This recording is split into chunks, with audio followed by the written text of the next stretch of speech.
दोस्तों नमस्कार।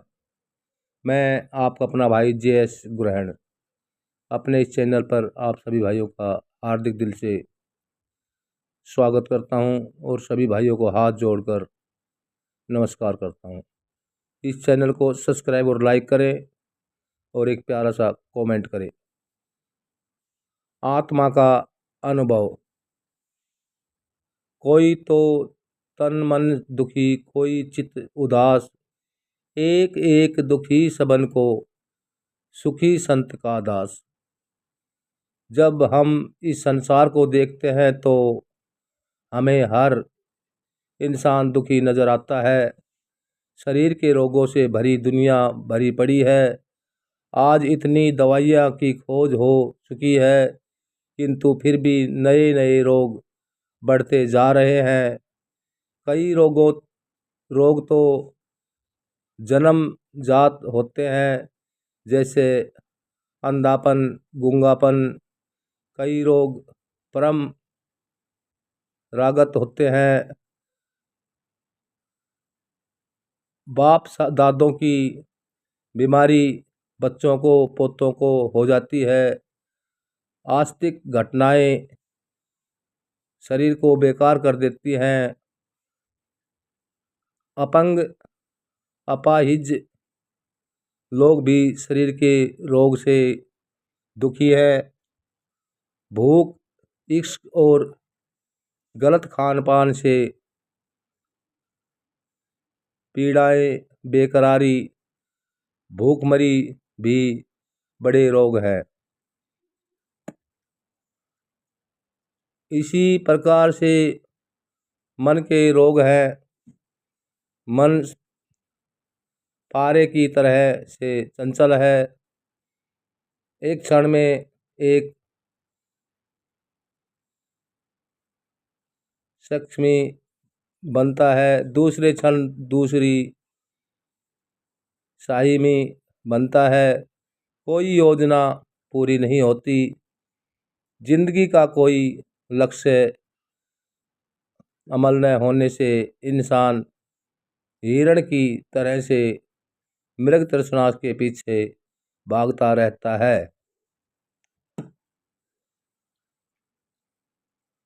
कहीं ठिकाना नहीं है। विज्ञान की सारी उन्नति के बावजूद इंसान ने अपना लक्ष्य तय नहीं किया है और उसकी सारी भटकन थकान के सिवा कुछ नहीं। संत शिरोमणि रविदास जी कहते हैं कि बसवेते आइनत फैली हुई दुनिया की सैर का महासल नतीजा तो यह है कि तेरे ही दर पे आएंगे, प्रभु का द्वार खटकाएंगे। कल से थकान हुआ शरीर,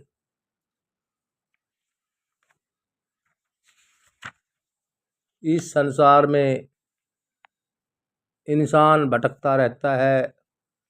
आज सारी सृष्टि की सैर वह कर सकता है, परंतु सुख मिला नहीं। हे प्रभु, थक कर यह आपके दर पर ही आएगा। मन का दुख, अपनों का दर्द भी मन का दर्द है।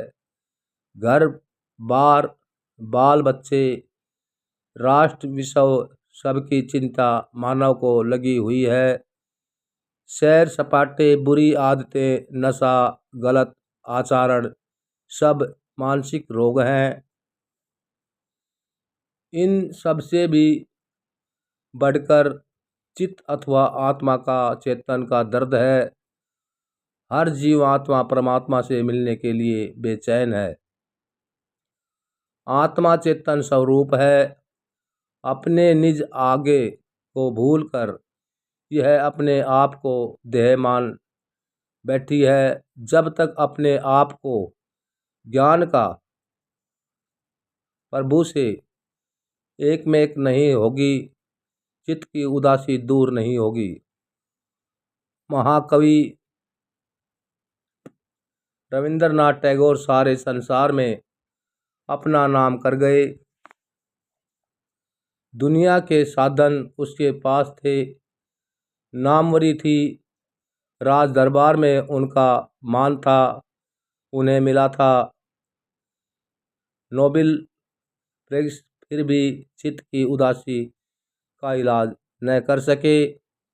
लिखते हैं कि हे प्रभु, मुझे पता है कि मेरे अंतर में ला इतना बहुत अधिक रूहानी दौलत है, किंतु मैं अपने अंदर भरा हुआ कूड़ा करकट सांसारिक संस्कार नहीं हटा सकता और वहां तक पहुंच नहीं सकता।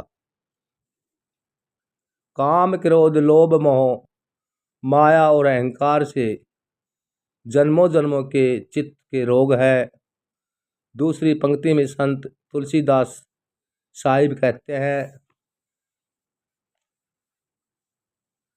सारे संसार के जीव किसी न किसी प्रकार से दुखी हैं। कईयों को तो मुट्रिपल दुख है, आध्यात्मिक, आदि देवी मानसिक और आदि भौतिक संसार और शरीर के। इन सब का उपाय क्या है? उपाय के बताते हैं सुखी संत दास। संतों की शरण में जाने वाला सुखी हो सकता है। संत रविदास जी महाराज कहते थे कि मानव चोला नर नारायणी देह है। इसमें संत दर्शन बड़े भाग्य से होते हैं। नामदान मिल जाए और बड़े भाग है। इसी से भी बढ़कर इंसान अपने आप को गुरु के हवाले कर दे और भी महान भाग है। संतों का दरबार काफ़ी का दरबार है। इसके पास जाकर ही हमारी सब समस्याओं का हल हो सकता है। सतगुरु केवल नामी वक़ात नहीं कराता, वरन अनुभव भी करा देता है। इस प्रकार से सच्चा सुख केवल संत प्राप्त करा सकते हैं। जो संसार के क्षणिक सुख से अंत गुण अधिक है। जन्म मरण का दुख भी मिट जाता है। परमात्मा के ही सारे दुखों का इलाज है। तुलसी या संसार में 5 रत्न है सार, साध संग सतगुरु शरण दया दीन के उपकार। संसार में जिनके पास रत्न होते हैं वह साहूकार होता है। उसी की साख हर जगह होती है। साधु को प्राकृत भाषा में साहू का कहते हैं। साधु की साख को यमराज भी माना नहीं जा सकता। साधना करके साधु ने 5 रत्न खोज निकाले हैं। संत तुलसीदास साहब जी इन रत्नों को खोल खोल कर दिखाते हैं, इनकी विशेषता बतलाते हैं। रतन पृथ्वी की गोद में निकलते हैं, उनकी अपनी ज्योति होती है और बड़ा धैर्य उनका जीवन होता है, इसलिए वे कीमती होते हैं। साध संग या सत्संग की महिमा का जिक्र संत तुलसी साहब ने घट रामायण में किया है। ऋषि विश्वामित्र जी ऋषि वशिष्ठ जी को मिलने गए। वशिष्ठ जी ने उनके 2.5 घड़ी 1 घड़ी 48 मिनट की होती है कि सत्संग का फल भेंट में देना चाहा। विश्वामित्र जी ने 65,000 वर्ष तक तपस्या की थी। उनके लगा कि यह भेंट उनका अपमान है। बातचीत के दौरान यह तय हुआ कि ब्रह्मा जी से इनका निर्णय कराया जाए। ब्रह्मा जी के पास दोनों चले गए, किंतु ब्रह्मा जी ने उन्हें टाल दिया और भगवान विष्णु के पास भेज दिया। विष्णु भगवान ने उन्हें शिवजी के पास भेज दिया। शिवजी ने उन्हें शेषनाग जी के पास भेज दिया। शेषनाग जी ने उन्हें दोनों से कहा कि आप मेरे सिर पर से थोड़ी देर के लिए पृथ्वी पर भार हटा दीजिए ताकि मैं सोच सकूं। विश्वामित्र जी ने धीरे धीरे अपनी 10,000, 20,000, 40,000 और अंत में तपस्या का फल दांव पर लगा दिया। इस पर पृथ्वी थोड़ी उठी और एकदम दम से शेषनाग जी के सिर पर आ गिरी। इसके बाद वशिष्ठ जी ने 2.5 घड़ी सत्संग का फल दांव पर लगाया और पृथ्वी अधर्ष में खड़ी हो गई। फैसला यही हुआ कि सत्संग का फल महान है। सतगुरु की शरण गुरुवाणी में आया है। हमारो भारत बड़ो विवेक की आपे संत कहावे। सतगुरु में प्रभु सता काम करती है। अत सतगुरु की शरण प्रभु जी की शरण है। सतगुरु अपनी दया मेहर से आत्मा जन्मों जन्मों के पापों को धो देता है। सतगुरु के उपकार की महिमा तो की नहीं जा सकती। कहीं तो संतों ने सतगुरु और प्रभु की तुलना की है और यही बताया कि सतगुरु प्रभु से भी बढ़कर है। दया प्रथम तो जीव अपने आप पर दया करे।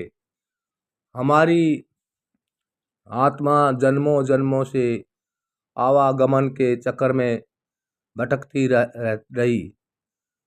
उगत अपने जीव की दया संभालो। 84 की गेड़ बचा लो। हम नाम की कमाई करें और 84 से छुटकारा पाएं। इसके बाद इस दुनियादारी में फंसे जीवों को बाहर निकालने के काम मिशन में अपने गुरु की मदद करें। तुलसीदास जी दया के बारे में कहते हैं, दया धर्म का मूल है, पाप मूल अभिमान। तुलसी दया न की छोड़िए, जब लग घट में प्राण। 4 दीनता को धारण करना, नरम बनाना। नरम बनाकर हम अपने से बड़ों का मान कर सकते हैं, उन पर श्रद्धा रख सकते हैं। कबीर साहब नर्मता के बारे में फरमाते हैं, लघुता से प्रभुता मिले, प्रभुता से प्रभु दूर। चीटी ले शक्कर चली, हाथी के सिर धूल। संत कबीरदास जी महाराज कहते हैं कि नर्मता संतों का श्रृंगार है। 999 नर्मता संतों के हिस्से में आई और है। यदि किसी ने पूछा कुछ पाना है तो हम नरम बनकर ही पा सकते हैं। प्रभु का प्रेम, प्रभु की भक्ति नर्मता से ही पाई जा सकती है, हुकूमत से नहीं। अहंकार का तो कहीं भी ठिकाना नहीं है। उपकार परोपकार संतों के भूषण है। परोपकार वही कर सकता है जिसके पल्ले में कुछ हो, वरना भिखारी को दया दे सकता है। संत कबीरदास जी अपने एक शेर में फरमाते हैं, एक दर्शन ही मिला, औरों का गम खवार हमें। अपने गम में तो जमाने को परोसा देखा। जो अपनी खुद की मुसीबत दूर नहीं कर सकता, औरों का भला कैसे करेगा। उपकार करना केवल समर्थ पुरुष की ही कहानी है। जैसो तैसो पात की आवे गुरु की ओट, गाठी बांधे संत से ना परखे खरखोट। आपकी का अर्थ पापी है। साधारणतः पाप बुरे कर्मों को कहते हैं, किंतु संत जी कहते हैं, फरमाते हैं, प्रभु से दूर होना ही पाप है। नेक और बद कर्म दोनों ही भेड़िया है। इन सोने की एक लोहों की पापी और पुण्य संतों की निगाह में दोनों ही आत्मा है। प्रभु की अंश जो जीव गुरु की ओर लग गया, भाव तक रूप में वह गुरु से जुड़ गया। पिछले संस्कारों के कारण उसके कार्य चलते हैं। उनमें से गुरु सच्ची कर्मों को भस्म कर देता है, प्रबंध को छेड़ता नहीं, सूल की सुई कर देता है और क्रियान कर्म के लिए सदाचारी जीव की लक्षण रेखा खींच देता है। इस प्रकार नामदान की देन देकर जीवों को निहाल कर देता है, पिछला हिसाब खत्म कर देता है। इस युग में हुजर बाबा सावन जी महाराज, संत कृपाल जी महाराज की ओर दयालु पुरुष संत दर्शन जी की महाराज ने न पापी देखा न पुण्य और सबको नामदान की देन दे दी।